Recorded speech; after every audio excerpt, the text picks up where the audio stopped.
अस्सलाम वालेकुम एवरीवन। उम्मीद है कि आप सब खैरियत से होंगे। मैं हूं आपकी डाइटिशियन और न्यूट्रिशनिस्ट।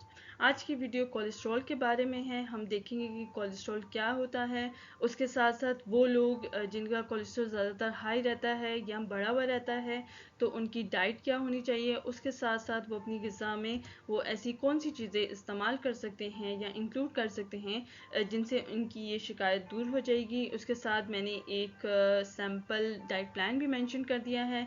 आप उस तरह अपनी पूरी दिन में ये चीज़ें जो कि हम वीडियो में डिस्कस करेंगे डिवाइड कर सकते हैं और हाई कोलेस्ट्रॉल को अपनी डाइट से कम कर सकते हैं।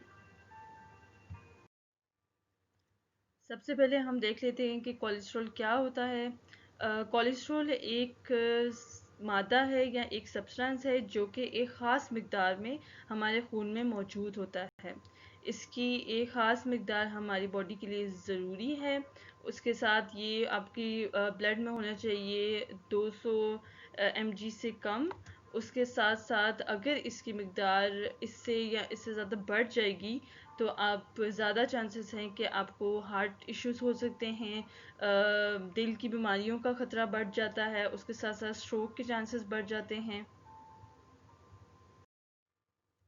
कोलेस्ट्रॉल आप कैसे चेक कर सकते हैं कि आपका कोलेस्ट्रॉल बढ़ा हुआ है या नहीं। उसके लिए ब्लड सीपी कराया जाता है या आपका ब्लड टेस्ट किया जाता है। उससे पता चलेगा कि आपके ब्लड में कोलेस्ट्रॉल की वैल्यूज़ कितनी हैं। जो एलडीएल है जो कि बैड कोलेस्ट्रॉल होता है जिसको हमें हमेशा कम रखना होता है, उसकी अमाउंट होनी चाहिए 100 मिलीग्राम से कम।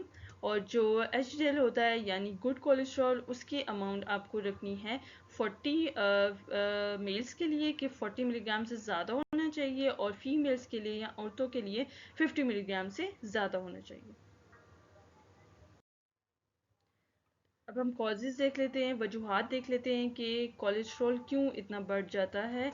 तो उसकी सबसे ज़्यादा जो मेन रीज़न है या मेन कॉज़ है वो है जेनेटिक्स। अगर आपकी फैमिली में किसी को हाई कोलेस्ट्रॉल का इशू रहता है तो चांसेस हैं कि आपको भी ये इशू हो सकता है ज़्यादातर। उसके साथ साथ आपकी पुअर डाइट, अगर आप सही डाइट नहीं ले रहे, सही ग़िज़ा नहीं खा रहे, उसके साथ साथ अनहेल्दी लाइफस्टाइल और उसके साथ फ़िज़िकल एक्टिविटी कि आप कोई उठ के खुद अपना काम नहीं कर रहे, वॉक नहीं कर रहे, किसी किस्म की भी वर्जिश नहीं कर रहे, तो ये सारी चीज़ें जो हैं वो मिलके कंट्रीब्यूट करती हैं कि आपका कोलेस्ट्रॉल ज़्यादातर हाई रहेगा।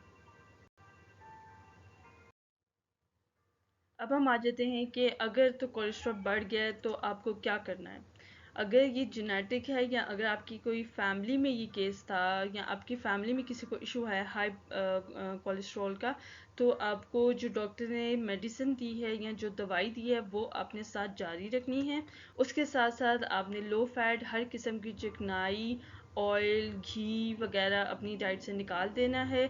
उसके साथ साथ ज़्यादा से ज़्यादा फलों का और फलों के साथ साथ आपने ज़्यादा से ज़्यादा सब्जियों का इस्तेमाल करना है। उसके साथ साथ अगर तो आपकी ये कंडीशन हाई कोलेस्ट्रॉल की ज़्यादातर रहती है, आपको या ज़्यादा शिकायत रहती है, तो फिर आपने ये करना है कि डेयरी प्रोडक्ट्स यानी दूध से बनी हुई जो भी चीज़ें हैं जैसे चीज़ है, दही है, दूध है, वो कोशिश करें कि अगर आप ले रहे हैं तो लो फैट में लें, यानी चिकनाई हटा कर लें, या फिर आप कोशिश करें कि बिल्कुल उसे 10-15 दिनों के लिए कम कर दें या बिल्कुल मत खाएं। उसके साथ साथ जो चिकनाई वाला गोश्त है यानी लाल गोश्त है उसमें चिकनाई ज़्यादा होती है, वो कोशिश करें कि वो बिल्कुल कम कर दें। उसके साथ साथ हाई फाइबर फूड्स खाने हैं, वो हम आगे वीडियो में डिस्कस करेंगे कि वो कौन से होते हैं। आप पूरी लिस्ट लिख लीजिएगा अपने लिए। उसके साथ होल ग्रेन्स, यानी कि जो फाइबर के साथ होल ग्रेन्स आते हैं वो आपने लेने हैं। उसके साथ दालें आपने इंक्लूड करनी हैं अपनी ग़िज़ा में। उसके साथ जो प्रोसेस मीट है या बाहर से जो हम ऑयली फूड खा रहे हैं, फ्राइड फूड खा रहे हैं, उसके साथ साथ कोकोनट ऑयल, इनको आपने अगर आपको ज़्यादा शिकायत रहती है इसकी तो बिल्कुल ख़त्म कर देना है या बिल्कुल बहुत कम कर देना है। उसके साथ साथ जो नट्स होते हैं, सीड्स होते हैं, एवोकाडो हमारे पास, अंडे की जर्दी में भी कोलेस्ट्रॉल होता है। तो अगर आपको शिकायत रहती है तो आपने इन चीज़ों को कम कर देना है। लेकिन अगर आपका सिचुएशन नॉर्मल हो गई है तो आप इन्हें दोबारा आहिस्ता आहिस्ता शुरू कर सकते हैं। नेक्स्ट हम देख लेते हैं कि हमने क्या करना है। उसके साथ जो चिकन है, आप चिकन ले सकते हैं या आप फ़िश ले सकते हैं। वही अमाउंट जितनी होनी चाहिए, आपके हाथ की हथेली जितनी अमाउंट उतने में हम खा सकते हैं, क्योंकि इसमें चिकनाई थोड़ी कम होती है। उसके साथ साथ जो सोया प्रोडक्ट्स मार्केट में आते हैं, जैसे सोया मिल्क होता है, सोया बीन्स होते हैं, आप उनका इस्तेमाल कर सकते हैं। ये बहुत अच्छे हैं बैड कोलेस्ट्रॉल के या बुरे कोलेस्ट्रॉल को कम करने के लिए। उसके साथ अगर आप कोकोनट ऑयल यूज़ कर रहे हैं अपने सैलड्स में, तो या पाम कर्नल ऑयल यूज़ कर रहे हैं तो उसे कम कर दें। उसके अलावा आप क्या यूज़ कर सकते हैं, ऑलिव ऑयल यूज़ कर सकते हैं, आप सूरजमुखी का तेल इस्तेमाल कर सकते हैं, तिल का तेल इस्तेमाल कर सकते हैं, फ्लैक्सीड ऑयल इस्तेमाल कर सकते हैं, अलसी के बीच का जो तेल होता है वो इस्तेमाल कर सकते हैं, या फिर आप कॉर्न ऑयल इस्तेमाल कर सकते हैं अपनी ग़िज़ा में। उसके साथ हमारे पास हैं जो जैसे चीज़ है, हाई फैट प्रोडक्ट्स हैं, या जो हमने डेयरी की बात की थी, अगर वो सारी चीज़ें हैं तो उन्हें थोड़े अरसे के लिए आप अपनी डाइट में से बिल्कुल कम कर दें। अब हम डाइट देख लेते हैं कि आपकी डाइट में कौन कौन सी चीज़ें शामिल होनी चाहिए। उसमें हमारे पास है, सबसे पहले फ़ाइबर की बात है। फ़ाइबर बहुत ज़रूरी है आपके लिए, क्योंकि ये डाइजेशन में हेल्प करता है और जो एक्सेस या एक्स्ट्रा कोलेस्ट्रॉल है हमारे ब्लड में, उसे भी निकालने में मदद देता है। इसकी फ़ाइबर किन किन चीज़ों में होता है, ओट मील है, दलिया आपके पास मौजूद होता है, उसमें है फ्रूट्स में हमारे पास हैं, केले में मौजूद हैं, बेरीज़ में मौजूद हैं। उसके साथ आप लोबिया खा सकते हैं, लोबिया बहुत अच्छा है, चने खा सकते हैं, भुने हुए चने खा सकते हैं, और हर किस्म की दालें आप ले सकते हैं। उसके साथ हमारे पास ब्रोकली है, स्वीट पोटैटो या पोटैटो आप ले सकते हैं, आलू बहुत अच्छे हैं। उसके साथ साथ माल्टे में फ़ाइबर मौजूद है, आप पालक ले सकते हैं, एवोकाडो का इस्तेमाल कर सकते हैं थोड़ी मिकदार में, अगर बहुत ज़्यादा कोलेस्ट्रॉल हाई नहीं है आपका तो। उसके साथ ओकरा या भिंडी ले सकते हैं आप। सोयाबीन्स के प्रोडक्ट्स की बात हमने की थी, आप उन्हें यूज़ कर सकते हैं। उसके साथ साथ अपने खानों में ज़्यादा से ज़्यादा प्याज का इस्तेमाल करें, लहसुन का इस्तेमाल करें। और फलों में हमारे पास है सेब, अंगूर, केले की बात हमने की, बेरीज बहुत अच्छी होती हैं। इन सब चीज़ों का इस्तेमाल आप अपनी डाइट में ज़रूर कर सकते हैं। यहाँ पे मैंने आपके समझने के लिए डाइट प्लान मेंशन कर दिया है एक दिन का। ये जस्ट एक आइडिया है कि आप किस तरह इन चीज़ों को डिवाइड कर सकते हैं पूरे दिन में। सबसे पहले आप नाश्ते में ओटमील या दलिया ले सकते हैं, और कोशिश करें कि दलिये में आप कोई फ्लैक्स सीड शामिल कर लें, अरसी के बीज डाल लें, या तुखमा लंगा डाल लें। ये सारी चीज़ें आप उसमें ऐड कर सकते हैं, और कोई भी फ्रूट के साथ। उसके साथ आप किसी भी फ्रूट जूस ले सकते हैं। अगर आप फ्रूट लेना चाह रहे हैं तो आप होल फ्रूट ले सकते हैं स्किन के साथ, क्योंकि उसमें फ़ाइबर कंटेंट ज़्यादा होगा। उसके साथ लंच में मैंने मेंशन किया है, आप लोबिया की चाट ले सकते हैं, या लाल लोबिया ले सकते हैं। उसमें आप प्याज डालें, खीरा डालें, टमाटर डालें, ये सारी चीज़ें ऐड करें, और उसमें फ्लैक्स सीड या अलसी के बीज ऊपर पाउडर के फॉर्म में डाल लें। उसके साथ आप ग्रीन टी ले सकते हैं। और शाम के टाइम आप कोई भी फ्रूट ले सकते हैं, बेशक वो अंगूर हो या सेब।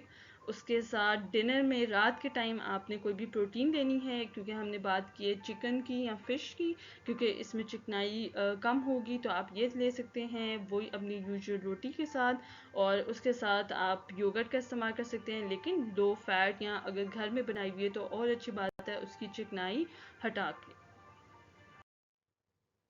दूसरी जो इम्पोर्टेंट चीज़ है आपकी ग़िज़ा में, वो है नट्स या सीड्स।